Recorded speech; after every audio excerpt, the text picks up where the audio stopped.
अमित कुमार जिंदाबाद जिंदाबाद जिंदाबाद। अमित कुमार जिंदाबाद जिंदाबाद जिंदाबाद। मोतियों के माला छाप जिंदाबाद जिंदाबाद जिंदाबाद। मोतियों के माला छाप जिंदाबाद जिंदाबाद जिंदाबाद। ग्राम पंचायत राज रुपौलिया के जनता जिंदाबाद जिंदाबाद जिंदाबाद। ग्राम पंचायत राज रुपौलिया के जनता जिंदाबाद जिंदाबाद जिंदाबाद। किहना कहर मोती माला निशाना बा किहना कहर मोती माला निशाना बा आके हई पैसा उम्मीदवार के हई पैसा उम्मीदवार अमित भाई के मोती माला बा निशाना बा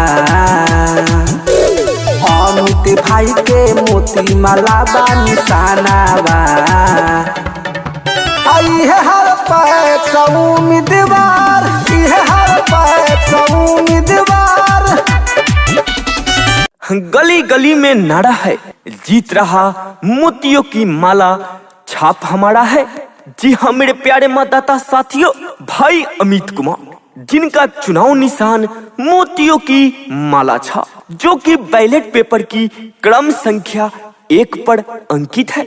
जी हाँ, ग्राम पंचायत राज रुपौलिया के समस्त जनता मतदाता माली इस बार किसी को झांसा में नहीं आना है। भाई अमित कुमार को नया पैक्स बनाना है। जी हाँ, पैक्स बनाइए अमित भाई को, सबको सामान देने वाले। जल्दी जीती है भैया तो करी है काका काम कौन पना चाहिए से खाजा बाजे का नाम हो। गरीब मजदूर किसान सबके दूर होई परेशानी से भैया खारा बारे हमारा रुपौलिया पंचायत से। अमित भैया के कई पर बहनी साना बा अमित भैया के कई पर बहनी साना बा के बड़ मोहर लागे के बड़ मोहर लागे बैलेट पेपर के एक पर बहनी साना बा फॉर्म संख्या 1 पर बानी साना बा ओही पर मोहर लागा ओही पर मोहर लागा। भाई अमित कुमार, जी हाँ भाई अमित कुमार बहुत ही आस लेकर उम्मीद लेकर आपके रुपौलिया पंचायत से पैक्स के चुनाव में खड़े उतरे हैं। तो मेरे प्यारे मतदाता साथियों, अपना कीमती से कीमती वोट देकर भाई अमित कुमार को विजयी बनाए। ग्राम पंचायत राज रुपौलिया से नया पैक्स बनाए, क्योंकि भाई अमित कुमार जीतेंगे तब सरकारी रेटों में राशन एवं खाद मिलेगा। भाई अमित कुमार जीत कर आएंगे तो सबसे पहले अपने ग्राम पंचायत में घर घर राशन कार्ड बनवाएंगे। जी हाँ मेरे प्यारे मतदाता साथियों, भाई अमित कुमार को वादा है जो पिछले 10 सालों में नहीं हुआ। जी हाँ, जो पिछले 10 सालों में नहीं हुआ मैं अब की बार करके दिखाएंगे। जी हाँ, भाई अमित कुमार का वादा है।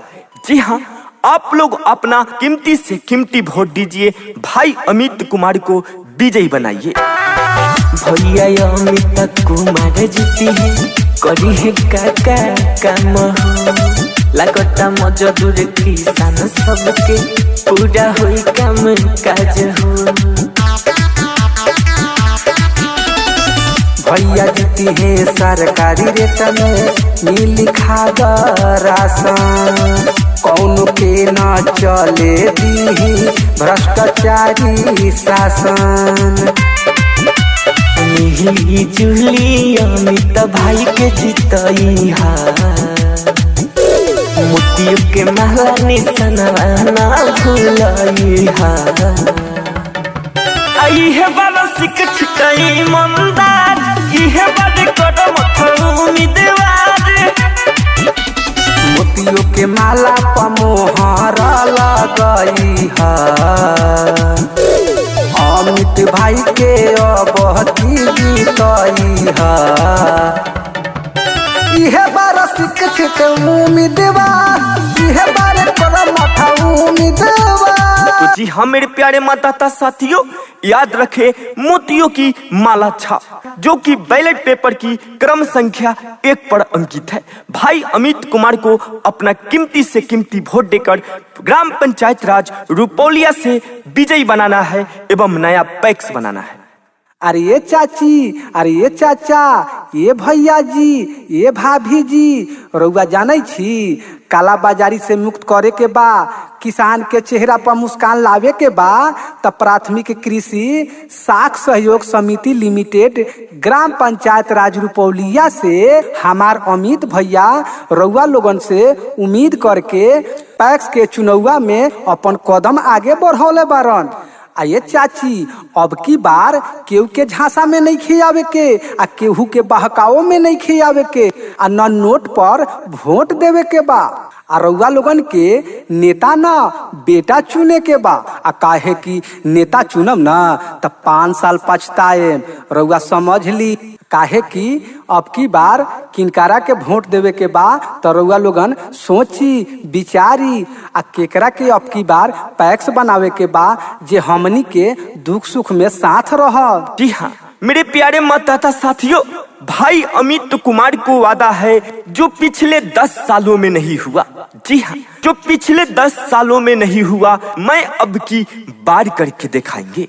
जी हाँ, भाई अमित कुमार का वादा है। जी हाँ, आप लोग अपना कीमती से कीमती वोट दीजिए, भाई अमित कुमार को विजयी बनाइए।